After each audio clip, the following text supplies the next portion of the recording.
حضرت محمد مصطفیٰ صلی اللہ تعالی علیہ وسلم کی ذات گرامی ہے.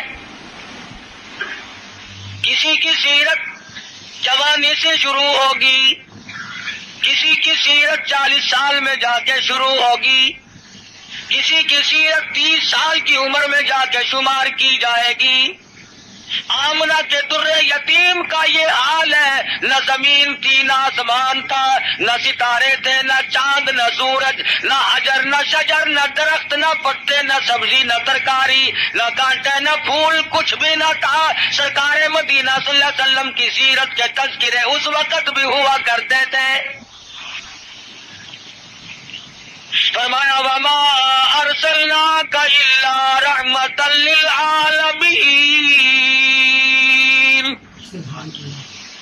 کالی کملی والے میں نے آپ کو جہانوں کے لیے رحمت بنا کے بھیجا. علماء کرام نے عالمین کی تفسیر کرتے ہوئے 4 جہان شمار کرائے. ایک عالم ارواح، ایک عالم دنیا، ایک عالم برزخ اور ایک عالم آخرت. 4 جہان شمار کرائے ہیں علماء امت نے. سب سے پہلا عالم اور جہان وہ عالم ارواح کو شمار کرایا گیا. علماء اکرام نے لکھا ہے کہ تخلیق روح کے اعتبار سے سب لوگ برابر ہیں. جس دن ہمارے باپ کی روح پیدا ہوئی اسی دن ہماری روح پیدا ہوئی. جس دن دادا کی روح پیدا ہوئی اسی دن اسی وقت اللہ پاک نے تمام دنیا کے لوگوں کی روحوں کو یکدم پیدا فرمایا. اور اس کو اس نظام میں کوئی وقت نہیں لگا، کوئی لمبی چوڑی کارروائی نہیں کرنی پڑی، بلکہ صرف اتنا ہوا اذا قضى امرا فانما يقول له كن فيكون.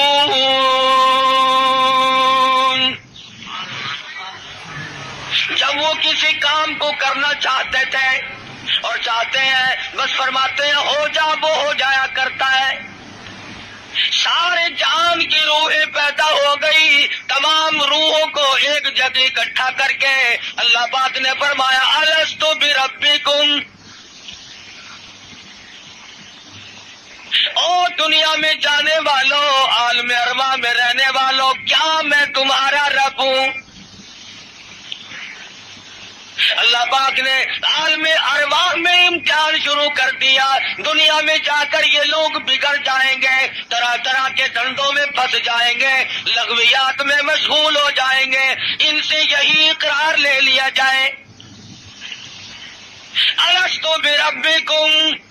کلیم اللہ کی روح خاموش ہے، ابراہیم خلیل اللہ کی روح خاموش ہے، روح اللہ کی روح خاموش ہے، نجی اللہ کی روح خاموش ہے، رسولوں کی روحیں خاموش ہیں، پیغمبروں کی روحیں خاموش ہیں، انبیاء کرام کی روحیں جواب نہیں دیتی، ابدالوں کی روحیں خاموش ہیں، قطب اور غوثوں کی روحیں خاموش ہیں. علماء لکھتے ہیں سب سے پہلے روح محمد الرسول اللہ صلی اللہ علیہ وسلم نے جواب دیا بلا انت ربنا. نعرہ تکبیر، شان رسالت، بے شک تو ہم سب کا پروردگار عالم ہے. علماء لکھتے ہیں جب سرکار مدینہ صلی اللہ علیہ وسلم کی روح مبارک نے جواب دیا، اس کی تقلید کی خلیل اللہ کی روح نے، ذبیح اللہ کی روح نے، کلیم اللہ کی روح نے، روح اللہ کی روح نے، تمام روحوں نے اس کی تقلید کی. عالم ارواح میں شور مچ گیا بلا انت ربنا. عالم ارواح کی سرداری اللہ تبارک و تعالیٰ نے امام الانبیاء محبوب کبریا حضرت محمد مصطفیٰ صلی اللہ علیہ وسلم کو عطا فرمائی.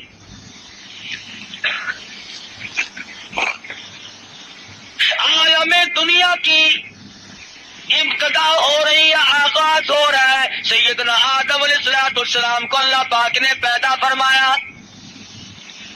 جنت میں قیام ہے، تنہائی کی وجہ سے وحشت محسوس کرتے ہیں، تنہائی محسوس ہو رہی ہے. اللہ تبارک و تعالیٰ نے ایک عورت پیدا فرما دی.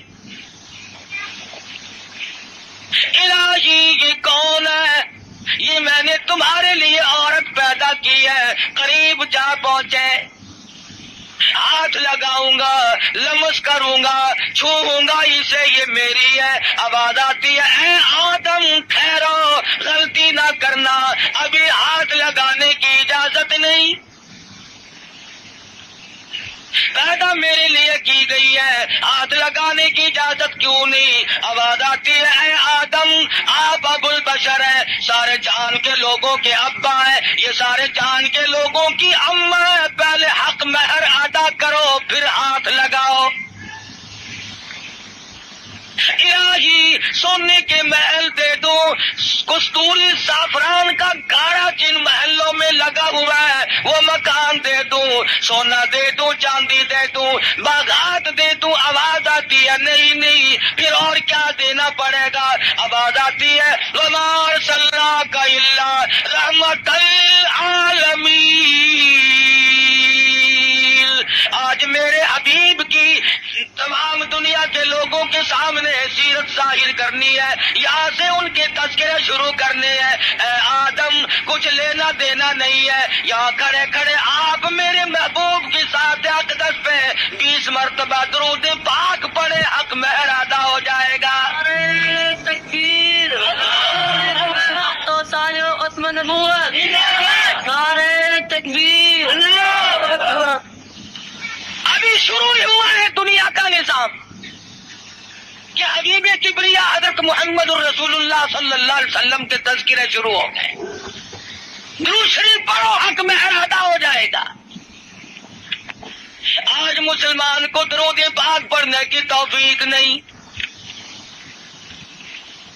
آج ہم صبح کو اٹھتے ہوئے کچھ اور کہتے ہیں، سوتے ہوئے کچھ اور بک بک کرتے ہوئے سو جاتے ہیں۔ ارے سونا جاگنا نہیں بلکہ مرتے وقت کلمہ نصیب نہیں، درود شریف استغفار نصیب نہیں، بے ہوشی کی موت لوگ مر رہے ہیں۔ پھر انبیاء کرام تشریف لا رہے ہیں، حالات دنیا کے بڑھتے چلے گئے۔ یہ کون آئے؟ یہ یونس علیہ السلام ہے، شہر نینو اور موصل کے لیے پیغمبر بن کے آئے۔ یہ کون ہے؟ یہ صالح علیہ السلام ہے، قوم سمود کے لیے پیغمبر بنا کے بھیجے گئے۔ یہ کون ہے؟ یہ شعیب علیہ السلام ہے، مدین کے نبی بن کر آئے۔ یہ کون بزرگ ہے؟ یہ کون سے پیغمبر ہے؟ یہ عیسیٰ علیہ السلام ہے، یہ ذبیح اللہ ہے، یہ یوسف علیہ السلام ہے، یہ بنی اسرائیل کے نبی، کوئی علاقے کا نبی، کوئی صوبے کا نبی، کوئی ایک ملک کا نبی۔ آئی آمنہ کے در یتیم کی باری تو آواز دے دی، دنیا والوں، آسمان والوں کا نبی، زمین والوں کا نبی، تمام کے تمام کا ایک ہی نبی بنا کر کے میں بھیج رہا ہوں۔ قل یا ایھا الناس انی رسول اللہ الیکم جمیعا۔ عجم کے باشندوں، عرب کے باشندوں، او بادشاہوں، گورنروں، وزیروں، غریبوں، امیروں، فقیروں، کوئی بھی ہو، تم سب کی طرف مجھے اللہ پاک نے پیغمبر بنا کے بھیجا ہے۔ سب کے پیغمبر آ گئے، کن حالات میں آئے؟ نہ گفتگو حالات لوگوں کے بن چکے تھے، ضمیر فروشی لوگوں کا مزاج بن گیا تھا، بدماشی گھوٹی میں پڑ گئی تھی، جہالت نے ڈیرے ڈال رکھے تھے، کمزور کی زندگی دوبھر اور ادھیرن ہو گئی تھی، کوئی کسی کا پرسان حال نہیں تھا۔ جس شان کے ساتھ اللہ تبارک و تعالیٰ نے حضور اکرم صلی اللہ علیہ وسلم کو دنیا میں مبعوث فرمایا۔ سیدہ آمنہ خاتون کہتی ہے کہ جب حضور پیدا ہوئے تو مجھے ایک نور دکھائی دیا جس سے زمین و آسمان جگمگا اٹھے، روشنی روشنی پھیل گئی، اور فرماتی ہے میرا جی چاہا کہ میں اپنے یتیم کو دیکھوں۔ میں جا کے دیکھنے لگی، دیکھتی کیا ہوں کہ میرے یتیم کا پیشانی اور ماتھا زمین پہ رکھا ہوا ہے، سجدہ فرما رہے ہیں۔ دنیا میں جلوہ ہوتے ہی سجدہ کیا تاکہ لوگوں کو یہ بتا دیا جائے کہ میں تو لوگوں ایک اللہ کے دروازے پہ تمہیں سجدہ کرنے سکھانے آیا. فرماتی ہے میں نے پیار کر کے گود میں لے لیا, ادھر میں نے پیشانی پہ بوسہ دیا, ادھر شہادت کی انگلی اٹھا کر آسمان کی طرف اشارہ فرما رہے ہیں. میں اس ایک کو ماننے آیا ہوں. ابھی تو ابتدا ہے. ہم کئی مرتبہ سوچتے ہیں جی ابھی تو بچپن ہے میرا, جوانی آئے گی, بڑھیپا آئے گا, پھر مرتے وقت ایسی نیکی کروں گا جس سے ابدال بن کے مروں گا. ساری عمر برباد کرنے کے بعد یہ تمنا رہتی ہے. اور حالت یہ مجذوب کہتا ہے قدم سوئے مرکز نظر سوئے دنیا, قدم سوئے مرکز نظر سوئے دنیا, کدھر جا رہے ہو کدھر دیکھتے ہو. رات دن زندگی کو کاٹ رہے ہیں, قبر کے قریب کر رہے ہیں, اور ہم دن بدن دنیا کی غفلتوں میں پھنسے چلے جاتے ہیں.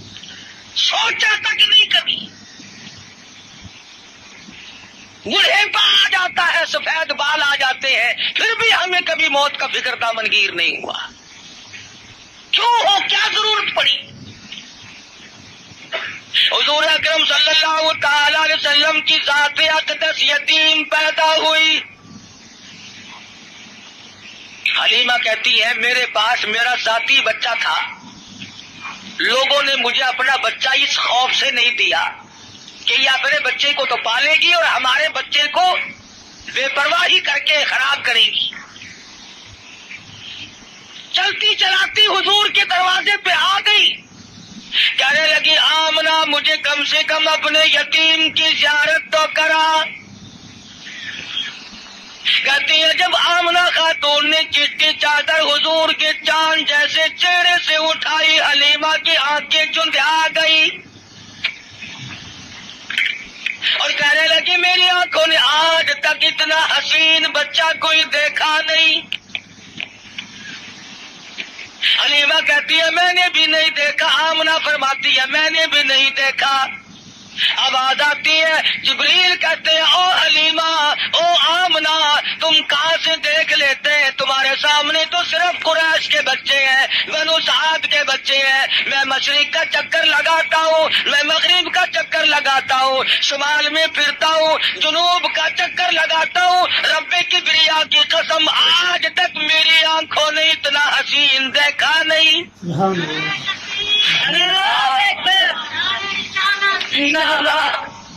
رہنے دو نعرے, آٹا بڑا مہنگا ہے. نہیں دیکھا. آواز آئی جبریل تم کیسے دیکھ لیتے, دنیا کے لوگ کیسے دیکھ لیتے ہیں, مجھے اپنے کبریائی کی قسم آج تک میں نے ایسی صورت والا کوئی پیدا کیا ہی نہیں.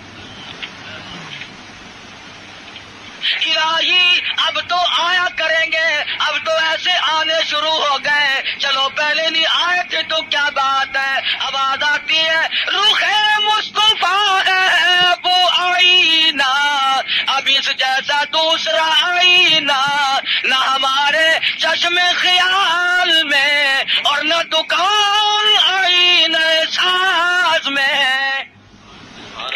اب ایسے کیسے آئیں گے, میں نے وہ سانچہ ہی توڑ دیا جس سانچے میں اس صورت کو ڈالا ہے. نعرہ تکبیر. اب ایسا کوئی نہیں آئے گا. حضرت آمنہ حضور کو حلیمہ کی گود میں دے رہی ہے. وہ بات نہ کہی جو ایک ماں کو کہنی چاہیے تھی, اپنے بچے کا خیال کرو گی, میرا یتیم لاوارث ہے, کہیں اس کی خیال کے اندر غفلت نہ کرنا, بے پرواہی نہ کرنا. حضرت آمنہ نے وہی بات کہی جو آخر الزمان پیغمبر کی اماں کو کہنی چاہیے تھی. کہتی ہے او حلیمہ میں تیرے جذبات کو تاڑ گئی ہوں, میں تیری نظروں کو سمجھ گئی ہوں, کہیں میرے بچے کی محبت کی جذبات میں آ کر اپنے بچے کو بھوکا نہ مارنا. انتشار شروع ہو گیا،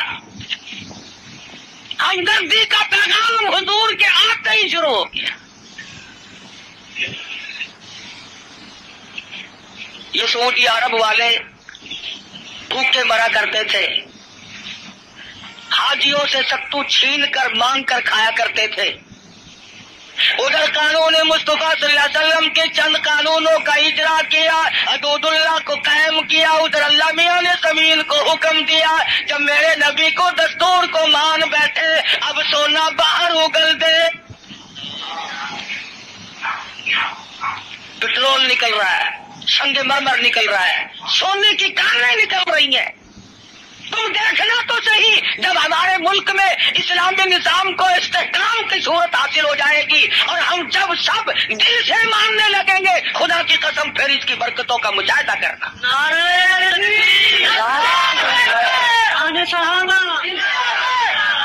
ابھی تو آیا ہی آیا ہے نا۔ مسلمانوں نے بڑا غضب کیا، بڑا ظلم کیا۔ کوٹھی زندہ کے لیے، بنگلہ زندوں کے لیے، کار موٹر زندوں کے لیے، ہوائی جہاز زندوں کے لیے، سبزی ترکاری پھل فروٹ سارے کے سارے زندوں کے لیے، عورت مرد زندہ مرد کے لیے، مرد زندہ عورت کے لیے، کپڑا لتا خرچ اخراجات یہ تمام کی تمام زبائش اور نعمتیں زندوں کے لیے۔ مسلمانوں نے کتنی بڑی بے انصافی کی، خدا کا قرآن مردوں کے لیے۔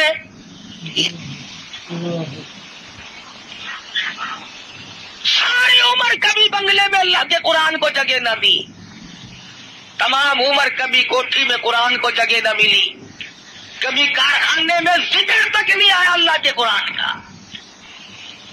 لیکن جب کارخانے دار مر گیا، ذمہ دار مر گیا، پھر سارے علاقے کے مولویوں کو اکٹھا کر کے لاؤ، طالب علموں کو بلواؤ، مولوی جی آج تو بہت قرآن پڑھنا، اینا پڑھنا کہ تسی میرے پیو نو بہشتے وچ ٹھوک کے جانا۔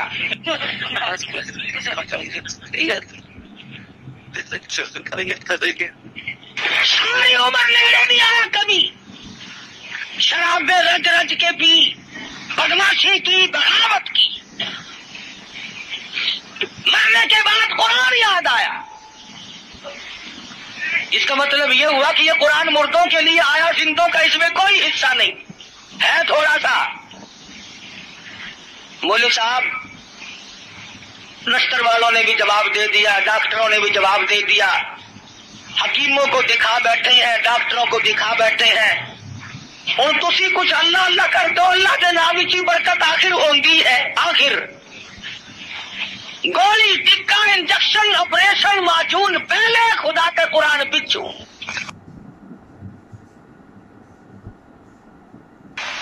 اور ہے ہم سونی سرکار دے سارے امتی۔